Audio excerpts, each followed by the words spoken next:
O ano de 2025 entra para a história como um marco para o esporte brasileiro. Nosso país, carente de tradição no motociclismo e pistas próprias para sua prática segura, contrariou todas as probabilidades e conseguiu coroar seu primeiro campeão mundial, Diogo Moreira. O paulista de Guarulhos, nascido em 2004, escreveu seu nome na história do Mundial de Moto Velocidade, se sagrando campeão da categoria intermediária, a Moto2, em uma temporada histórica na qual foi de coadjuvante a estrela e ainda conquistou um lugar na MotoGP. Se você me dissesse há 10, 5, 4 anos que o Brasil teria um campeão mundial de motociclismo, eu certamente riria da sua cara. Mas agora é realidade e claro, chegar lá não foi nada fácil. Desde ir do Brasil para a Europa, o início do Mundial, há performances impressionantes e surpreendentes e culminando na reversão de desvantagens de 61 e 60 pontos para o piloto Manuel Gonzalez, que iniciou o ano como dominador. E se o que você quer é um resumo desse primeiro título do Brasil no Mundial de Moto Velocidade, esse vídeo é para você. A partir de agora a gente vai lembrar como essa grande conquista foi consolidada. Então, vem comigo nessa.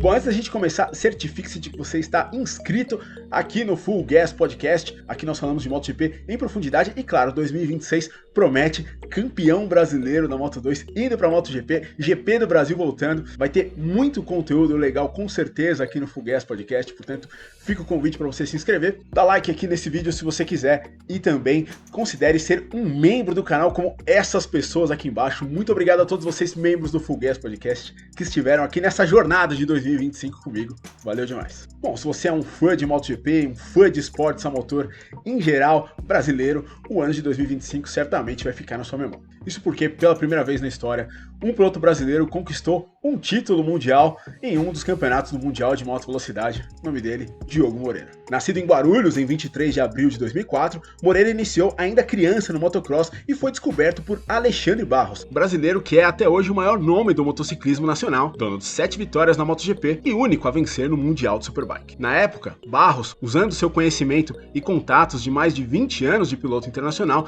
capitaneava um projeto da Estrela Galícia em parceria com a equipe espanhola Monlau, de Emílio Alzamora, descobridor e na época empresário dos irmãos Marques. A intenção da iniciativa era clara: dar a pilotos brasileiros a possibilidade de uma estrada definida para chegar à MotoGP. Diogo esteve entre os selecionados. Por 2 anos foi lapidado na Moto 1000 GP e em 2017 foi para a Europa competir no SEV, atual Junior GP. Ele passou por Moto 4, Moto 3, European Talent Cup até chegar ao Red Bull Rookies Cup em 2021. E o Diogo chegou na Moto 3 em 2022, mas poderia ter sido um ano antes se a Monlau não tivesse perdido o patrocínio da Estrela Galícia e tivesse sido obrigado a sair do Mundial de Moto 3. Então, como eu falei, o Diogo fez o Red Bull Rookies Cup em 2021 e impressionou, fazendo 4 pódios, uma pole e sendo 6º no campeonato, mesmo perdendo 4 corridas por conta de ter testado positivo para a Covid-19. E o Barros era empresário do Diogo até mais ou menos esse momento, 2020, 2021, momento que eles acabaram por romper o relacionamento deles. Não existe uma versão oficial do motivo da separação dos dois, ou pelo menos eu nunca encontrei,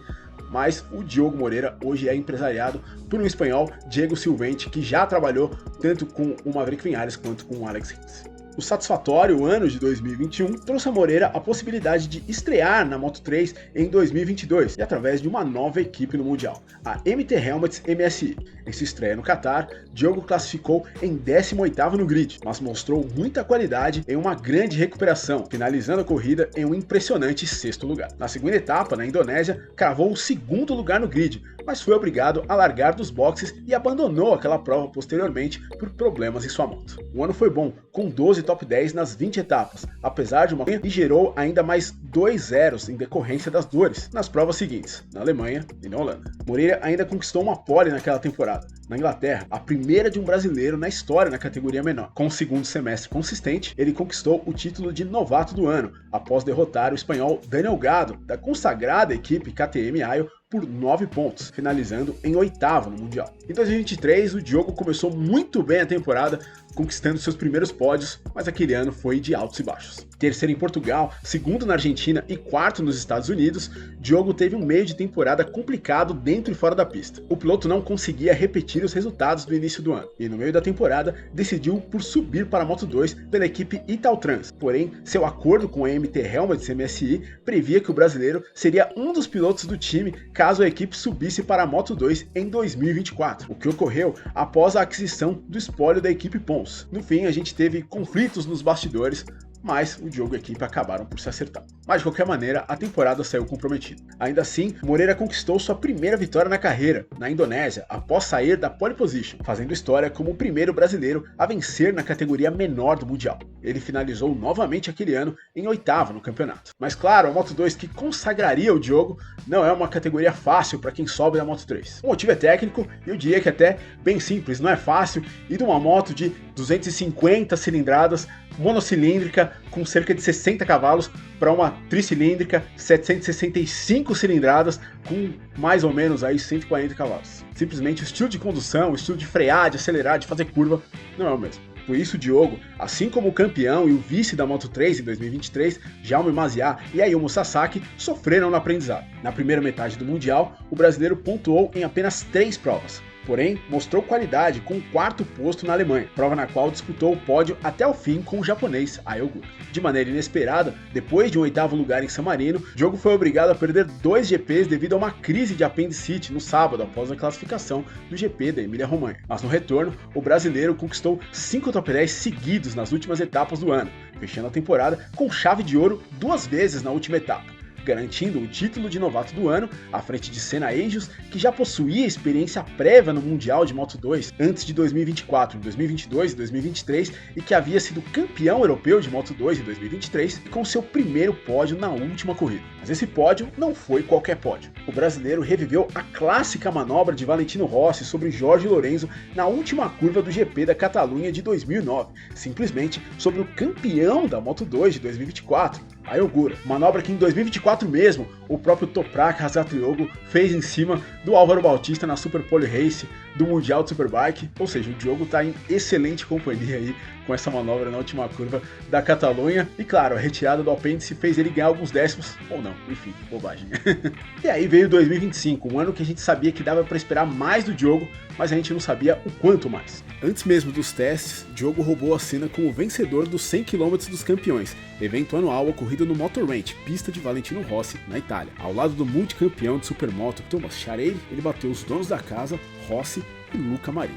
Fantástico. Indo para o asfalto, depois de uma pré-temporada competente, mas discreta, liderando o primeiro dia de teste, mas terminando no combinado de 3 dias em quinto, o brasileiro iniciou o trabalho como o mais veloz na sexta-feira da etapa inaugural, na Tailândia, mas classificou apenas em 10º no grid após tentar pegar sem sucesso referência do pole, Manuel Gonzalez, na aparência o maior favorito para o título em sua volta mais veloz. Na prova, Diogo fez boa corrida de recuperação e chegou ao 3º posto após um toque de Senna Agius e Celestino Vietti. Porém, mesmo com uma punição ao australiano, Moreira ainda perdeu o pódio na última volta para Agius por ter desgastado demais seus pneus, apesar de ser valente e lutar até o final. Moreira zerou nas 2 etapas seguintes, na Argentina, por um problema no pneu traseiro que o forçou ao pit stop no início da prova, e nos Estados Unidos, quando, assim como Gonzalez, Vietti, Agius, Albert Arenas e Joe Roberts, decidiu largar de slicks no molhado, aposta que não deu certo após a chuva se intensificar no início da prova. E depois desses resultados, o Diogo era o 11º colocado no Mundial depois dessas 3 etapas, 46 pontos atrás do líder do campeonato, que era o Jake Dixon, que tinha vencido na Argentina e nos Estados Unidos. No Qatar, após uma classificação em 12º, Moreira fez boa corrida de recuperação para o 4º lugar. Mas a temporada para o Diogo só de fato entrou nos trilhos depois que o Mundial chegou na Europa para o GP da Espanha, 5ª etapa. E lá ele viveu outro duelo acirrado com o seu rival Senna Agius. Após sair do 5º lugar no grid para 2º no início da prova e recuar para 3º na volta 7 após uma ultrapassagem de Barry Baltus, Agius mais uma vez aparentou ter pneus em melhor estado no fim da prova que Moreira e superou o brasileiro, apesar de uma defesa agressiva de Diogo que não deixou o rival australiano contente. Lá na frente, Gonzalez foi pole e venceu fácil. Moreira foi mais uma vez 4º no GP da França, com Gonzalez mostrando sua superioridade e vencendo novamente em Le Mans, levando assim sua diferença para Diogo a 61 pontos, a maior margem entre os dois no ano. Na Inglaterra, depois de sair de 3º, Moreira se colocou no grupo que lutou pela vitória, Porém, sem ação nas últimas voltas pelo desgaste de pneus, ele se beneficiou de uma luta entre Aron Canet e Davi Alonso no último setor da pista. Angels aproveitou a briga e venceu sua primeira prova na carreira, e o brasileiro, também se aproveitando do mesmo espaço, passou os dois concorrentes e ficou com o segundo lugar, seu primeiro pódio no ano. Líder do campeonato, Gonzalez largou mal de segundo no grid e caiu ainda no início da prova, em uma tentativa de ultrapassagem sobre o belga Baltus. E até ali, com 7 etapas, eu diria que a temporada do Diogo não era uma temporada ruim, ele sempre estava por ali no top 5, era o 5º colocado no campeonato com 41 pontos de desvantagem para o Manu Gonzalez, que era o líder, estava sempre ali no top 5 em situações normais, não estava ruim, mas eu diria que ele tinha 2 pontos fracos naquele momento. Um era a classificação, ele sempre era obrigado a tentar seguir alguém para conseguir um bom lugar no grid, o que rendeu para ele uma certa má fama. E o segundo ponto era o fim das provas, quando ele sempre tinha menos ação que os outros concorrentes por um desgaste excessivo de pneus. Então, se ele queria ser campeão, ele tinha que dar um jeito nessas duas dificuldades. E na 8ª etapa, em Aragon, começando o segundo terço da temporada, um Diogo diferente chegou para aquela prova, com o que ele disse na época ser um acerto que deixou a sua moto mais estável. Sem buscar referências durante suas voltas na classificação, Moreira foi presenteado com um vácuo de Daniel Munhoz em sua última volta no Q2, que o fez anotar sua primeira pole position no ano e primeira de um brasileiro na classe intermediária. Já na corrida, Moreira foi cuidadoso e depois de um início tímido, no qual em 3 voltas caiu para a 4ª posição, ele mostrou um grande ritmo a partir da metade da prova. Diogo superou Canet, abriu o ataque a Baltus a 4 voltas do fim e se colocou na 2ª posição. E marcando a volta mais rápida da prova por 2 vezes no fim da corrida, ele se aproximou do líder Denis Ondil e no último giro, com mais borracha, superou facilmente o turco para ficar em primeiro. E ali a primeira vitória estava muito próxima, ou não. Persistente, Ondil não desistiu e na última curva se aproveitou de uma saída conservadora de Diogo para emparelhar e passar o brasileiro na linha de chegada por 3 milésimos. Impressionante. E essa foi a segunda chegada mais apertada da história da classe intermediária, desde que a gente tem milésimo na cronometragem, ou seja, desde que a gente tem 3 zeros depois do segundo. Enfim, uma corrida incrível, uma derrota amarga, mas que tinha mostrado que havia sim potencial para as próximas corridas. Se o bom ritmo que ele teve no fim da corrida seguisse uma tendência nas corridas seguintes, ele certamente teria outras oportunidades de vencer em 2025. Em Aragon, Gonzalez foi nono após ter largado de 18º, por cair no início do Q2. E o primeiro flerte do Diogo com a MotoGP em 2025 foi logo antes dessa corrida em Aragon. Ele teve um convite da Trackhouse Aprilia para poder testar a moto exatamente após a corrida de Aragon, em Aragon, mas um convite que ele negou por aparentemente querer focar na Moto 2 naquele momento. Não houve uma versão oficial quanto a isso, mas quem testou no lugar dele foi o Manu Gonzalez. E claro, esse teste apareceu na época, no auge da briga de Jorge Martin com a Aprilia, quando o Martin queria cancelar o seu contrato com a Aprilia, então eles estavam ali antevendo ter que subir alguém da Moto 2. E bom que se diga, o chefe de equipe do Diogo na Italtrans era o Roberto Brivo, exatamente irmão do David Brivo, que é o chefe de equipe da Trackhouse. Ambos trabalharam na Suzuki, ambos trabalharam com o Valentino Rossi, ou seja, muita experiência, e no mínimo um passou informação para o outro de que o Diogo Moreira valia sim a pena ser testado. A prova seguinte foi na Itália, com Moreira mais uma vez cravando a pole position. O brasileiro, entretanto, não teve ritmo para brigar pela vitória com Manu Gonzalez e Albert Arenas, e teve que disputar o terceiro com Aron Canet. Mesmo com menos aderência nos pneus nas últimas voltas, ele não desistiu. O espanhol e o brasileiro se ultrapassaram várias vezes nos últimos giros, incluindo ainda alguns contatos. Na última volta, Canet resistiu a um ataque agressivo de Moreira na curva Scarperia e conseguiu confirmar o terceiro lugar. Após a prova, o veterano da Moto 2 zombou na coletiva de imprensa. Abre aspas. Se ele queria guerra, teve. Ele é o bebê e eu sou o papai. Tenho 10 temporadas no campeonato. Fecha aspas. Lá na frente, Gonzalez venceu a 4ª em 9 etapas. Mas essas palavras do Canet, em uma semana, envelheceriam tão bem quanto um leite numa gaveta.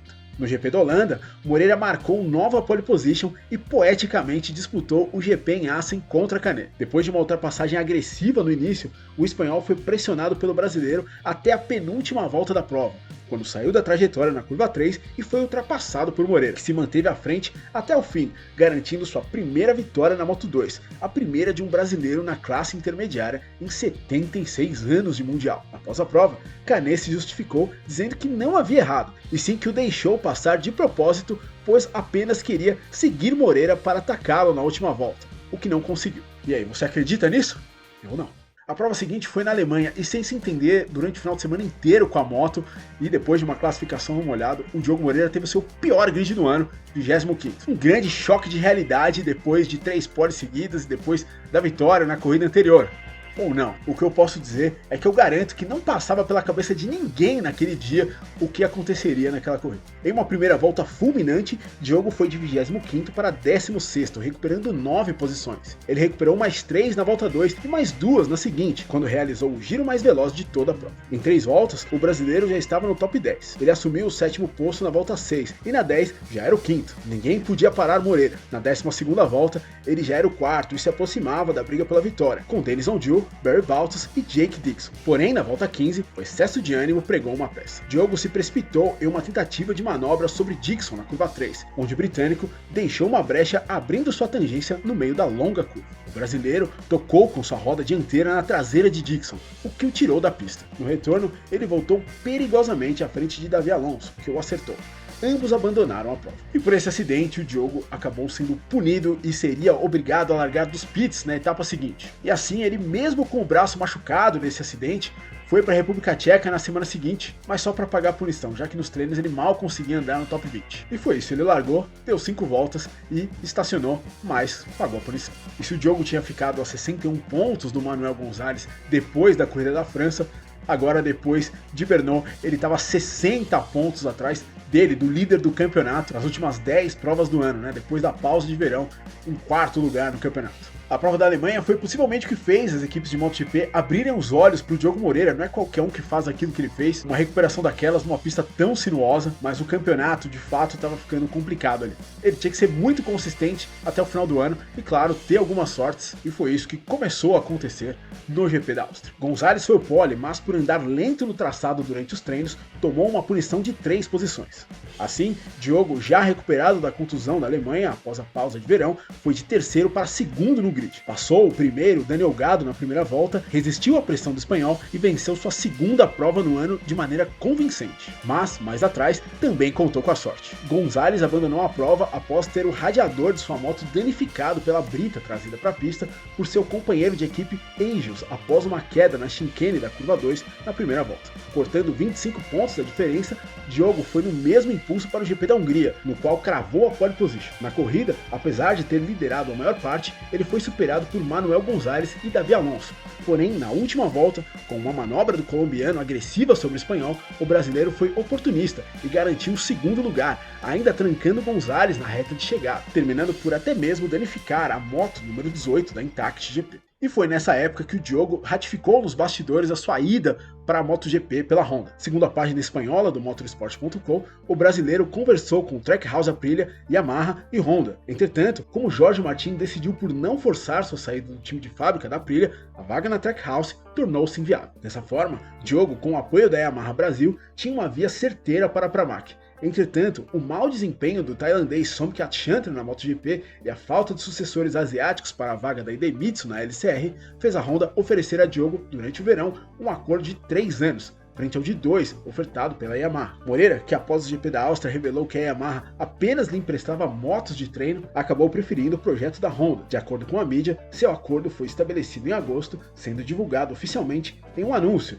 em 14 de outubro. E de agosto até outubro nós tínhamos mais 4 corridas, começando pelo GP da Catalunha, prova que Diogo teve uma das suas piores atuações no ano. Classificou em 11º, chegou a ser 8º na corrida, mas recuou para 14º no fim pelo desgaste de pneus, o que, com Gonzalez em 4º, significou mais uma derrota na pontuação. Em San Marino, saindo de 6º, Diogo largou bem e foi para 3º no início, antes de sofrer com ritmo e ser superado por Gonzalez, Baltus e Angels. Porém, recuperando o desempenho no fim, ele superou novamente Gonzalez e Angels, o que lhe rendeu um P4 contra um 6º de Gonzalez. Com o resultado, Diogo assumiu pela primeira vez a vice-liderança do campeonato, porém há ainda 39 pontos de Gonzalez no início da fase asiática do Mundial, onde campeonatos podem ser vencidos e perdidos e tudo pode acontecer. No Japão, Gonzalez esfriou os ânimos, anotando sua 7ª pole position, porém, em uma péssima largada, ele caiu do 1º posto para o 10º lugar. Diogo foi para a liderança saindo de 5º, porém foi superado por Olgado na volta 2 e depois, em uma briga com Dixon e Tony Arbolino, chegou a cair para 4º.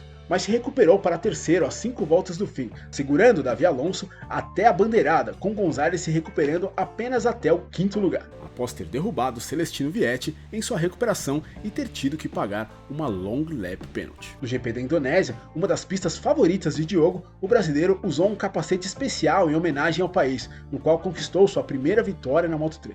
Ele dominou o final de semana, cravando a pole, liderando 21 das 22 voltas e vencendo facilmente à frente de Gonzalez em Mandalika. Porém, em um erro da equipe Intact GP, o espanhol foi desclassificado posteriormente da prova por ter corrido com software em uma versão não homologada em sua moto. E de repente, sem os 20 pontos do segundo posto, o Diogo já estava só 9 atrás do seu maior rival. O campeonato estava completamente aberto para as últimas 4 corridas. Mas, sem necessidade, Gonzalez acendeu uma polêmica fora da pista, após dizer à imprensa espanhola que Moreira havia garantido sua ida à MotoGP em grande parte por ser brasileiro. Ele disse, abre aspas, todo piloto tem algo que pode usar a seu favor. Alguns podem usar o passaporte, mas eu só tento ser melhor que eles na pista, fecha aspas. Na mesma entrevista, ele também disse que não via nem Moreira e nem Canet como rivais por não se preocupar com ambos na pista. E aí nós fomos para o GP da Austrália, que foi uma das melhores provas do ano. Saindo da sexta pole de 2025, Moreira esteve em uma batalha acirrada pela vitória em Phillip Island,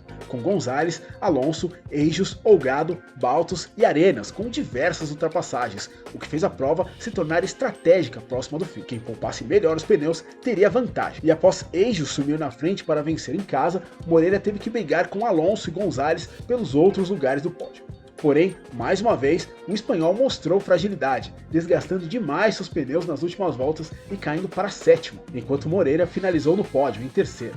A diferença ia para apenas 2 pontos. O momento era completamente pró-Diogo, mas a classificação da corrida seguinte, na Malásia, foi um banho de água fria. O brasileiro não conseguiu uma boa volta e sairia apenas de 16º no grid, com Gonzalez em sétimo. Focado, Diogo foi em 2 voltas para 10º, até que uma queda de Joe Roberts interrompeu a corrida. Depois, com apenas 11 das 17 voltas programadas na relargada, sua missão na recuperação era ingrata. Porém, mesmo saindo da mesma posição, ele mais uma vez conseguiu se recuperar muito bem, cruzando a primeira volta em 11º, indo para o 8º na volta 3, 7º na volta 6 e na volta 8, com 3 para o fim, assumindo o 6º posto, uma posição atrás de Manu Gonzalez. E o Gonzalez certamente recebeu do pitwall a indicação de que o Diogo Moreira estava chegando rápido ali atrás dele. Ele sabia que para ser campeão não podia chegar atrás do Diogo Moreira naquele dia em Sepang, mas ele tinha perdido muitos pontos desde a última vitória dele em junho na Itália. A pressão era grande, tão grande que ele entregou de bandeja.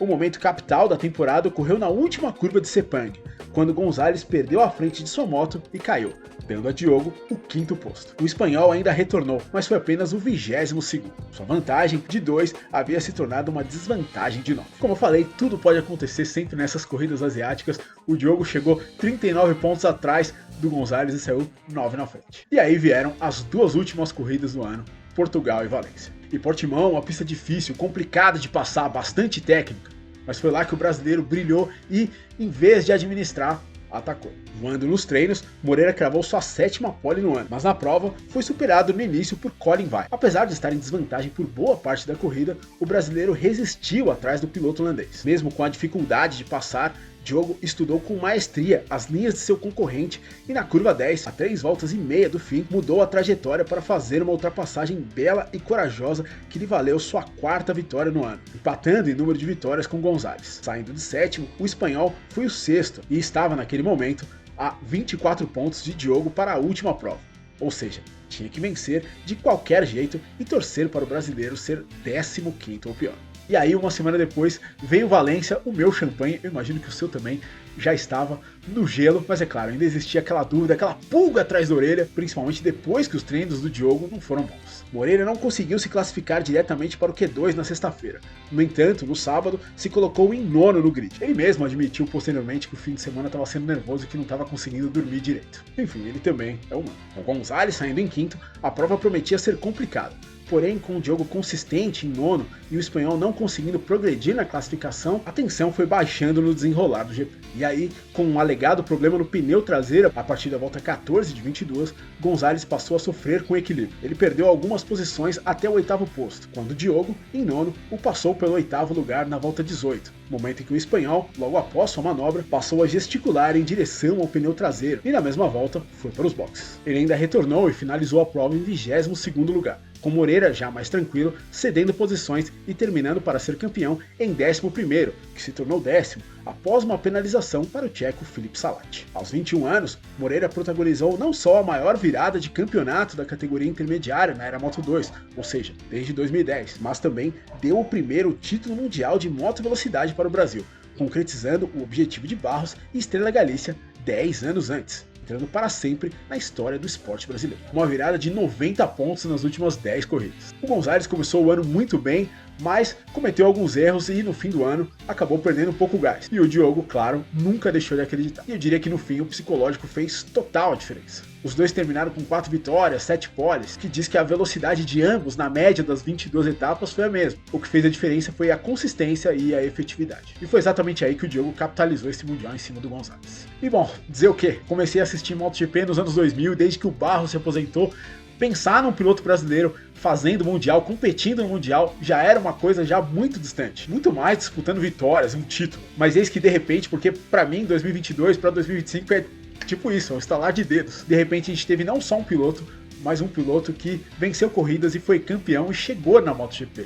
Enfim, sem palavras, o Diogo Moreira foi praticamente um furacão. E claro, 2026 ele vai para a MotoGP com a equipe que tem o maior orçamento de todas as marcas. E chega com ar de promessa, então a possibilidade é muito boa para que o Diogo vença esses próximos desafios nesses próximos anos e quem sabe, por que não, vire sim um dos maiores nomes no motociclismo mundial. Enfim, tomara, vamos lá, vamos cruzar os dedos, se Deus quiser a gente vai estar aqui não só acompanhando, torcendo, mas também contando essa história. Mas e aí, cara, qual foi a sua emoção com essa conquista? Você também, assim como eu, não imaginava ver o brasileiro sendo campeão mundial de moto? Até onde você acha que o Diogo ainda pode ir? Bora conversar aqui nos comentários sobre essa grande conquista para o motociclismo brasileiro. Esse vídeo vai ficando por aqui. Muito obrigado se você chegou até aqui. Considere o like, considere se inscrever aqui no canal para mais conteúdos como esse. E é isso, a gente se vê na próxima. Um abraço. Valeu.